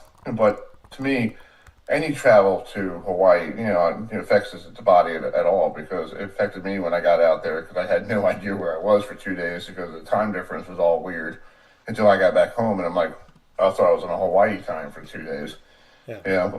But it's a great place. But we'll see what Saturday night brings. And like Adam said a couple minutes ago, we had a chance to talk to Matt Everett, and he's pretty excited about UNLV football. We talked to the folks at Western Kentucky, who they're excited as well. Randy Lee, the voice of the Hilltoppers. And then you got to say, also down at San Houston State, where Coach Keeler, who basically sounded like Coach Keeler did a Nick Saban. Sounded like it, according to that guy. He started talking about next year and if he wants to be around. And Adam and I know Coach Keeler, and he's a very nice guy. And I've seen him since Delaware, when he was at Delaware. And I think he's going to be great in Philadelphia. But for Sam Houston State, I hope they found somebody to keep that going. Yeah, it'd definitely be interesting to see. It is 4:43 in the morning right now in Hawaii, so they are exactly 6 hours earlier than us. They are the exact opposite of Italy, which is 6 hours. So when you talk about the East Coast, it's 10:43 on the East Coast, 4:43 in Hawaii right now, and it is 6 hours from the East Coast ahead of time in Italy. So I know what it's like to be 6 hours ahead. Hawaii's 6 hours back. And so that game will be, Chris, you are correct, that game will be played between those two teams. We'll see the game at 7:30 p.m. on the East Coast. It will actually be played in Hawaii at 1:30 p.m. in the afternoon. So they'll have plenty of their day left. We'll be going to bed after that game in Hawaii. So I do want to get to a round robin here of sorts. I know we got a few minutes here with the guys from HerbFM Sports Radio, speaking with Christopher Heidel, as well as Adam Lemerise, and we are speaking on the ACC in the 2025-26 college football season. Let's do our round robin as we've done it before. So, Chris, you get to ask Adam a question, and it has to be either ACC or college football related coming off of the kickoff and heading into the season. All right, Adam, question for you. With the Frank Beamer Bowl that is coming next weekend between Virginia Tech and South Carolina, who do you have, to win that game? I have South Carolina to win that game. I have a lot of respect for Coach Shane Beamer, what he's doing in Columbia, South Carolina, and their quarterback, Lenore Sellers. What an amazing gentleman he is. Last year, he had a sensational year. I think this year his numbers go up. So give me the South Carolina Gamecocks to win in Atlanta. I like it. And Adam, now you have a question for me. What do you have for me? All right, Dan. So my question to you is, what was your take when you heard the news that Steve Angeli was going to be the starting quarterback for Syracuse in week 1 against the Tennessee Volunteers in Atlanta? Yeah, am I surprised? No. And I don't mean that in a negative way toward Ricky. I just kind of thought coming out of the spring, the situation that Syracuse was in with having Ricky Collins Jr. and I got to break the news that he wasn't going to be in the spring game because he had an injury to his hand. So my thought was, if Fran can bring in another guy at quarterback, injury or not to the hand of Ricky Collins Jr. at the time, because Ricky, he's good now, he's good to go. But the conversation of post-spring, who is this team? I said, if Fran can go get another guy, in my opinion, I think he will. And he had Steve Angeli on campus. As soon as I saw that Steve was coming to campus, I thought this is, it's a good idea. This guy filled in, went 6 of 7 in the college football playoff and helped Notre Dame win a very closely contested matchup, 27-24 over Penn State to advance to the championship game. So I was good on Steve Angeli coming in. And I think, you go to Notre Dame and you get coached like that and you're behind Riley Leonard and you get to work with a guy like Riley. There's a lot of things that Steve had, right? He was at Notre Dame. He was learning from that history, that team, from Marcus Freeman, a lot of faith, a lot more than just football. He's there with Riley Leonard, who is just truly an amazing guy that I've known for many years. And then he comes here and he goes to work. And I do not take the same road that other people take where they loved Ricky Collins. And then the moment that Steve came in, Ricky was the old toy and now we're going to play with the new toy. So I think that both should have respect. The competition, from everything that I've understood from the coaching staff and from other people that have seen scrimmage and whatnot, is that it was a very real competition and it's been real down the wire. And it's not necessarily what Ricky did wrong. It's what Steve just, maybe did a little bit better. So I'm excited for it. I'm looking forward to it, but I in no way, shape, or form am going to disrespect one for the other. I look forward to them both competing, continuing to push each other in practice, and let's see what happens against Tennessee. My question to you, Chris, you have to pick 3 coaches from the ACC kickoff that you would have had dinner with, and I need to know why you picked those 3 coaches of the 17 choices you have. Give me your 3 coaches, and where do you go to dinner, and who pays? Okay. 3 coaches. I think first would be the good one would be have a nice dinner conversation with Mike Norvell. Okay. I think I like to pick his brain and and listen to his philosophy, and because I wasn't on board when he came, I'm like, who is this guy? Who is this person? I'm still salty about Willie Taggart. No offense, I don't know why he was with the Ravens. That's another story for another day. We'll talk about that another day.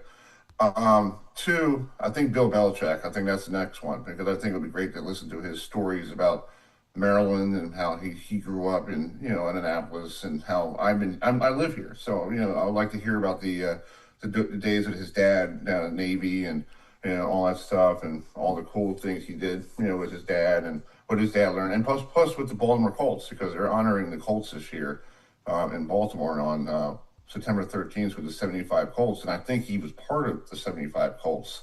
Yeah. How they came back and almost won the ASC to go to the Super Bowl.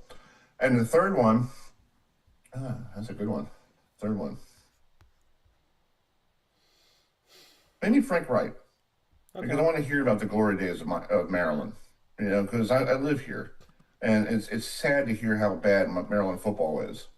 And I was up in New York at the time. I was a kid in Long Island, and I heard about this Maryland Terrapin team and Boomer Esiason and Frank Wright came going down to the Orange Bowl and beating my brother's Miami Hurricanes. We don't talk about that in the house, at all here. Yeah. That's forbidden. But I would just like to hear about the glory days of College Park, because I'm down there for some football games and some basketball games, and you're still stuck on the ACC. Like, why did you leave? And I know it's been 20 years almost, or close to that.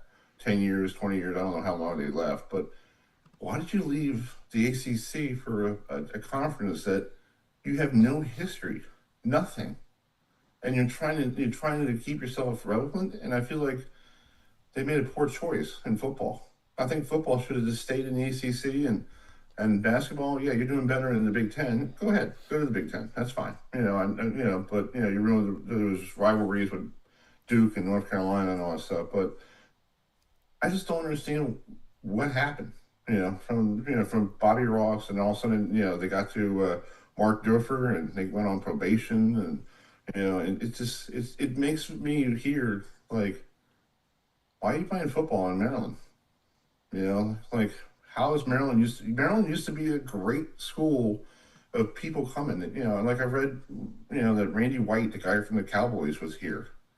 They had great teams in the late 70s, early 80s, and I just want to know why. What happened? Yep. Well, just who's paying for dinner? Who's going to pay? Probably going to be.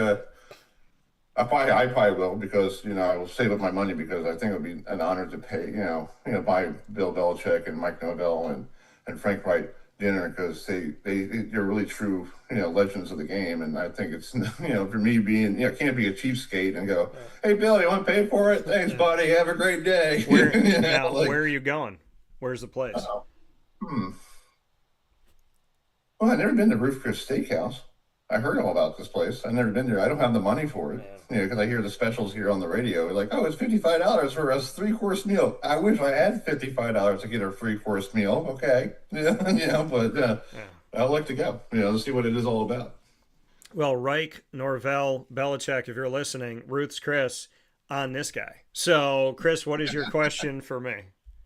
Your question is, with you're going down to Atlanta next week for the Syracuse-Tennessee game. Both. The last time Tennessee and Syracuse played, some guy named Dave Ryan was on the sidelines up in the dome, and I know it's kind of weird that they haven't played since then. What is your take on this game come down? Because you haven't seen Tennessee in so long, and this is not the Tennessee that we saw when we were kids growing up. With the coach who was there before, 2 coaches before. Who's that guy who did well with Peyton Manning? Can't remember. Phil Fulmer. Yeah, Phil Fulmer. He was the one who took over Tennessee and made them really well and dominant. So what's your take on Atlanta, and where are you going to? And are you going to stop by Gary Stokan's house and spend the night? And that's the question, because I know he's retiring. And shout out to Gary and his great career. And it's an honor to be. All 3 of us had a great time meeting with him every year. And yes. I don't know about next summer, there, guys. Know Gary Stokan. No, he'll be there. 2026. He's going in 2026. We got some time. I know. But I'm saying you might want to call him to see if he's available and have to sleep on the couch so you save some money. There you go, Chris. Yeah, I mean, looking at this game, I mean, obviously there's 2 new quarterbacks.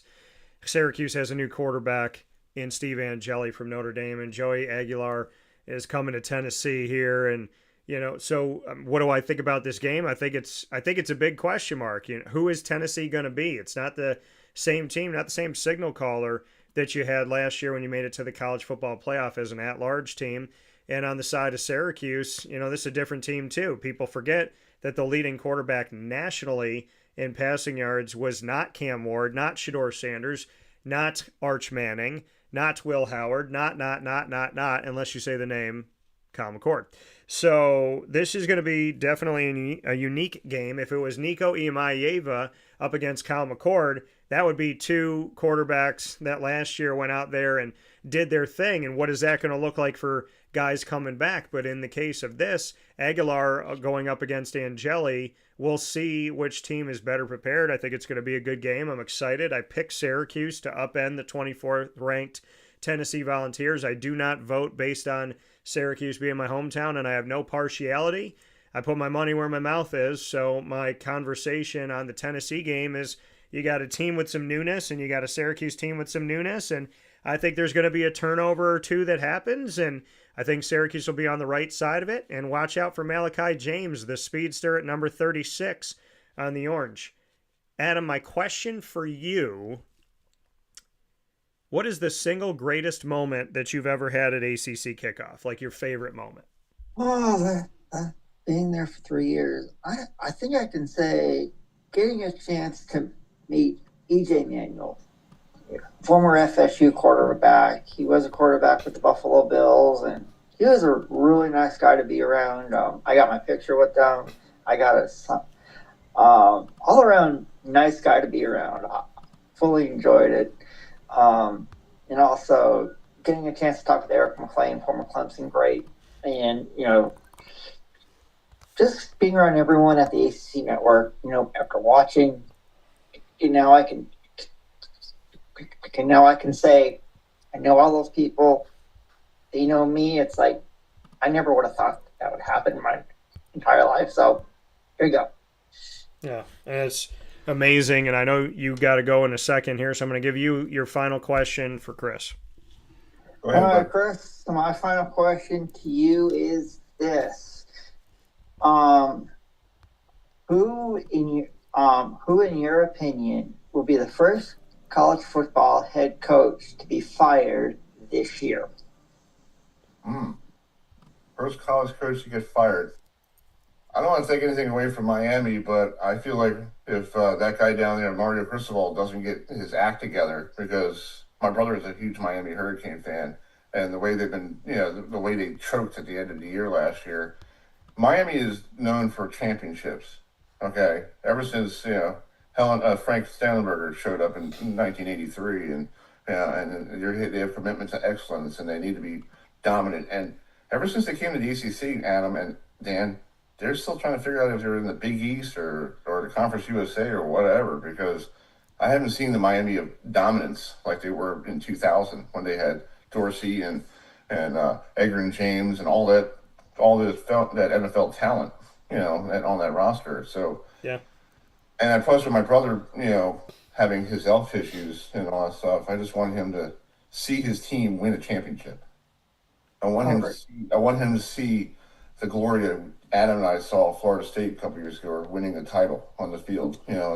That's a cool feeling that your team that you grew up as a child and you watched every day, and they get a chance to win for it, and you win the championship. It's a great feeling. And I know you're not part of the team and you're not part of the, you're not getting a ring, but for him to see it in his eyes that he saw them to win another title, I think that would be great for him, Yeah.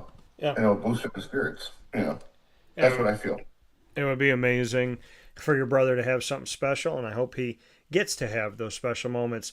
And speaking of special moments, always special to have these guys here, Christopher Heidel and Adam Lemerise. Thank you, gentlemen, for being here from HerbFM Sports Radio. I look forward to talking with you both soon. All right, thanks, Dan. Thanks, Chris. Hey, Dan, you were talking about the expansion. I wore on my Expo jersey today because I think the Expos need to come back in Montreal, because it's pretty sad that they don't have baseball up there. It's a great city. Yeah, that's what I heard. I got the article up there and ready to go. Well, it's already out there for people to take the opportunity to read about my thoughts on a potential expansion that would involve maybe seeing the Montreal Expos come back into the fray. But we will talk about plenty more coming up. Gentlemen, talk with you soon. All right, buddy. Have a great care. Weekend. You too.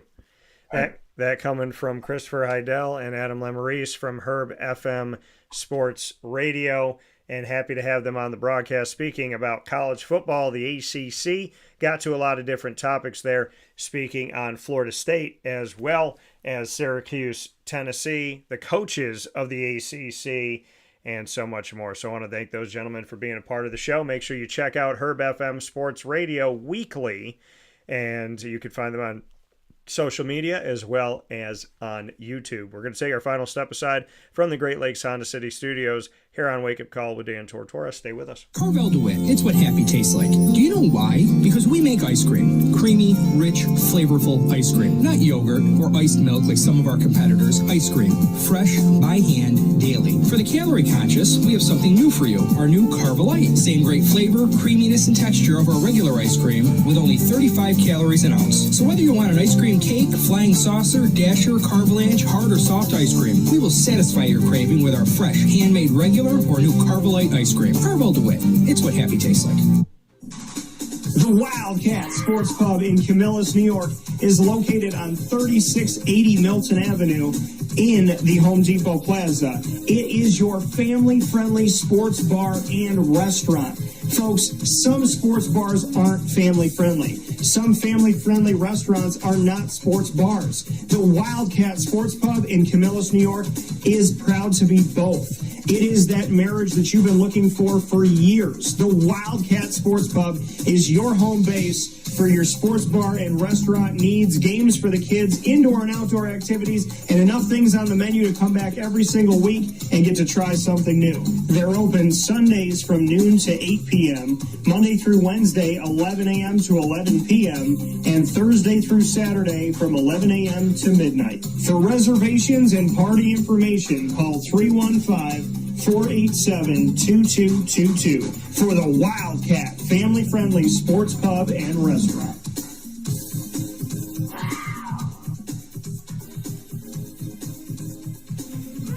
GG Cards and Breaks. Like, comment, subscribe. GG Cards and Breaks coming to you on 639 Delmar Place in Syracuse, New York is your one-stop sports card and trading card shop. Head over to GG Cards and Breaks today and every Tuesday through Saturday from 10 to 6 and on Sundays from 10 to 5 to find the singles, graded cards, packs, and boxes. So you can either look through all of their showcases and say, hey, you know what? I want to get that card. I know exactly what I'm getting. I want to bring it home. Or you can get packs and boxes, not know what you're going to get, and have that element of surprise. Or you can do both, which I like to do.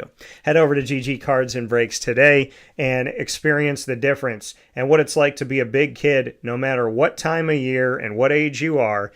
Being a big kid happens at GG Cards and Breaks. I want to thank Josh, Anthony, and the entire team for all the work that they do to tirelessly just be that spot where no matter how your day is going, you can go have some fun, be around people that have a ton of knowledge and wisdom, that work incredibly, incredibly hard and do so much for the community.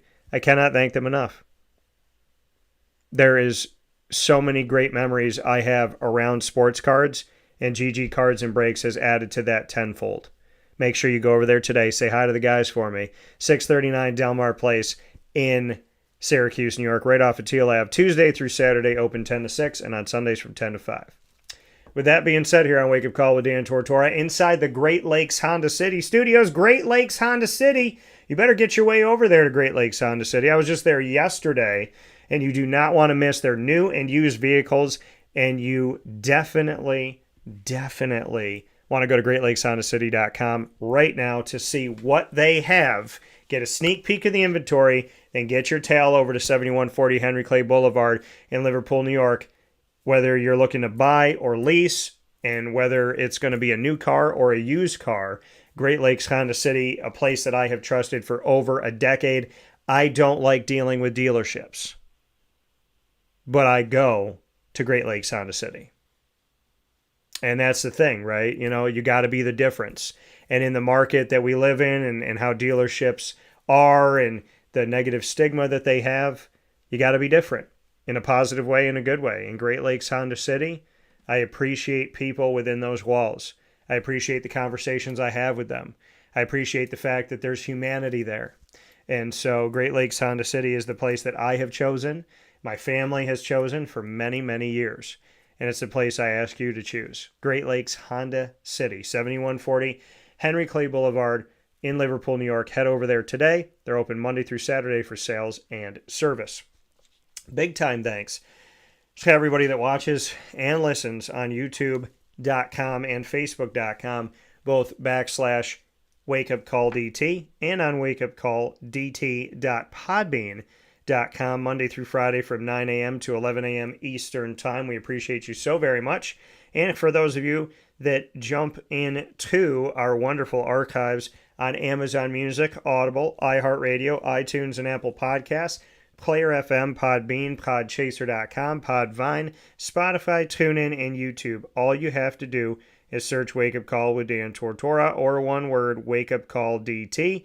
Make sure you do that today and don't miss another moment of Wake Up Call with Dan Tortora. On Podbean alone, over 1,900 episodes that you could check out. So make sure you do that today. Many thanks to our North Carolinian listeners, viewers, and supporters. Head out to Brooklyn Pickle and support them on 1788 Old Morganton Road in Southern Pines, North Carolina. And they are right down the street from Pinehurst Golf Course, less than 10 minutes away. So make sure you head over there today. Many thanks to our incredible team here in Central and Upstate New York. I cannot say enough about the wonderful, wonderful team that we have put together of fantastic businesses by the grace of God, and that being Great Lakes Honda City, Carvel DeWitt, the Wildcat Sports Pub, GG Cards and Breaks, Chick-fil-A Cicero, Brian's Landing, Ma and Pa's, the snack capital of the world, Canine Camp Dog Daycare, Pizza Man, Mother's Cupboard, Canine Campground Dog Boarding, Chick-fil-A DeWitt, Avicoli's, and we are the exclusive multimedia marketing partner of your Bryan and Stratton College Bobcats of Syracuse. You will find the Bobcats every single month with student athletes, coaches, administration, and alumni joining me here in what we call the Bobcat Buzz. Student athletes, coaches, administration, and alumni telling their stories in a way that you've never seen anywhere else, and you won't see anywhere else except for right here on Wake Up Call with Dan Tortora. Head to youtube.com/wakeupcalldt, click subscribe, hit the notification bell, and find the BSC Syracuse playlist. You'll also find the Bobcats by going to wakeupcalldt.com's homepage and underneath the exclusive partners tab. For more information, go to syracuse.bscbobcats.com and go Bobcats. The Binghamton University Bearcats are exclusive multimedia marketing partners with Wake Up Call with Dan Tortora. Find your Bearcats every Tuesday during Bearcat Time on Wake Up Call with Dan Tortora at 10 a.m. Eastern Time.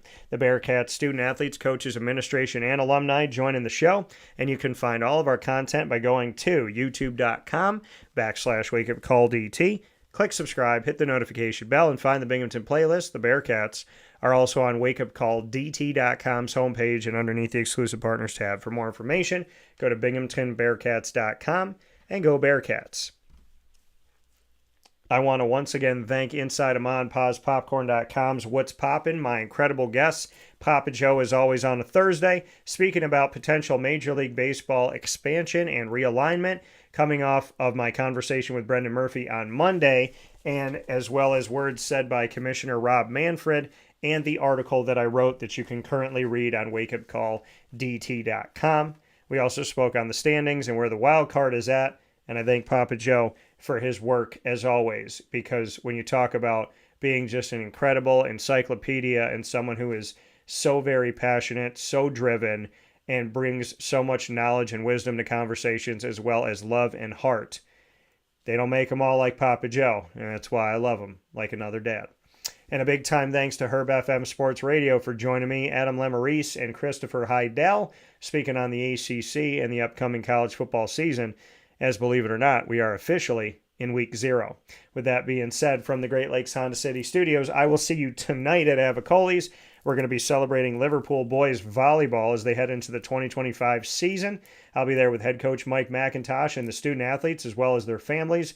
On the pizza side, casual dining at Avicoli's. We'll see you right down the street from Liverpool High School. You can walk from the high school to Avicoli's on 7839 Oswego Road in Liverpool, New York. We'll see you there tonight, Thursday, August 21st at 6 p.m. we get started.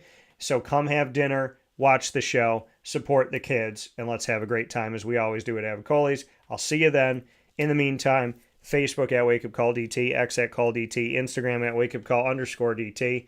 And as we always say here inside the Great Lakes Honda City Studios, God bless. No stress. Do your best. Have a wonderful day, folks, and I'll talk with you soon.